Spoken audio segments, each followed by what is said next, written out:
Pilu ayah lemas lihat putrinya babak belur dihajar menantu.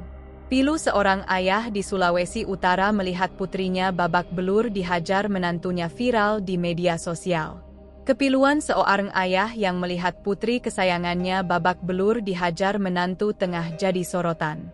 Di mana hancur hati sang ayah yang melihat putri kesayangannya menjadi korban KDRT. Sang putri menjadi korban KDRT suaminya hingga wajahnya lebam dan bengkak. Pria bertopi dan berkemeja batik tersebut nampak menghela napas saat melihat putrinya yang duduk di kursi.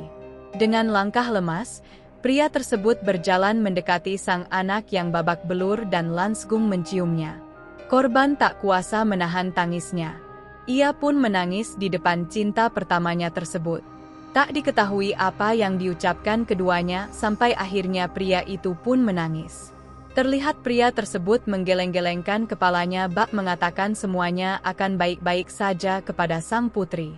Semua orang di sana terdiam menyaksikan momen mengharukan sekaligus menyesakan dada tersebut. Di video selanjutnya, ada juga seorang pria yang tampak sakit hati melihat kondisi korban. Dari caption, pria berkaos hitam itu diduga merupakan kakak korban. Patah hati seorang kakak laki-laki saat melihat adik perempuannya disakiti dengan tidak wajar, tulis di caption. Tangis sang kakak pun pecah ketika korban memeluknya.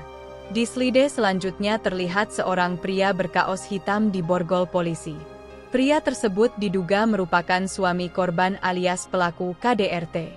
Download Tribun X sekarang, menghadirkan lokal menjadi Indonesia.